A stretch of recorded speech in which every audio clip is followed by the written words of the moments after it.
Hey, Pastor Steve Waldron here. I just want to talk to us a little bit about the tree test. Now, this is easy Christianity, but it's amazing how often people miss out on this. And it's found in the Sermon on the Mount, Matthew chapter 7, beginning at verse 17. We'll have Brother Mallory just focus in on that. Matthew chapter 7, verses 17 and 18. The tree test. And we could probably all save ourselves a lot of time if we would look at the tree test. And it helps explain the world to you. When you get Matthew 7, chapter 7, verses 17 and 18 in there, you can probably look it up. Most any translation is going to say something fairly similar. Of course, I use the King James Version, big King James guy. But so let's go to Matthew 7, verses 17 and 18. Again, this is Jesus' Sermon on the Mount. Amazing. He says this, "Even so every good tree bringeth forth good fruit, but a corrupt tree bringeth forth evil fruit. A good tree," verse 18, "cannot bring forth evil fruit, neither can a corrupt tree bring forth good fruit." End of story. So when something is a bad tree, so like atheists might do good things sometimes.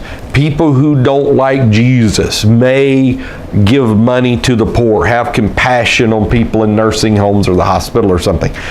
But overall, the fruit of their life is not going to be good. So when they write a book, when they produce a Hollywood movie, when they do something, for television, when they develop a video game, when they design clothes, it's not going to be good fruit. It's just not. All Satan's apples have worms. You're going to bite into it, it's going to be bad fruit, poison fruit, just like the tree in the garden. On the flip side, a good tree cannot bring forth evil fruit. It doesn't mean that somebody who's born again of water and spirit, somebody who's saved, is never going to sin, anything like that, because that's works, not fruit.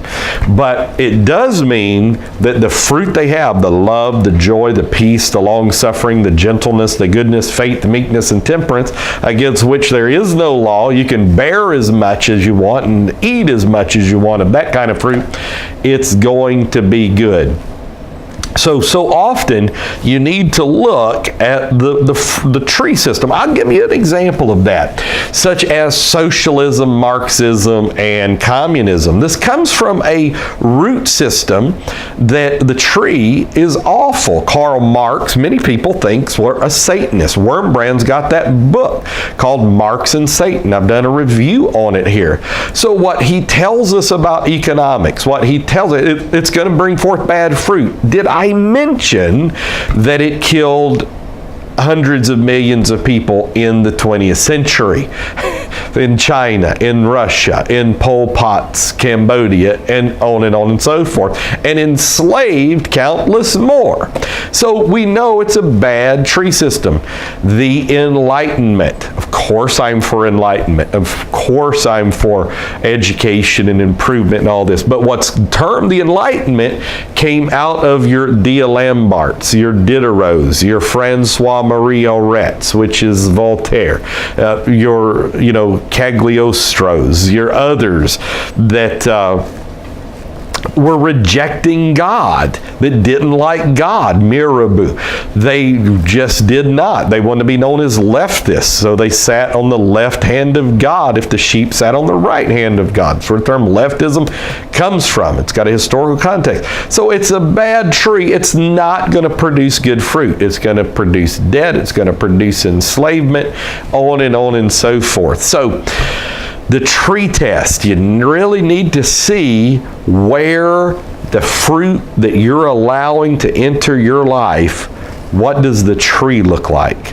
Because if the tree's good, the fruit's going to be good. And if the tree's bad, no matter how good the fruit looks, it's going to be bad fruit. And it's going to be detrimental, and it'll kill you, because everything reproduces after its kind. So God bless. I'll talk with you later in Jesus' name. Love you. Live for God.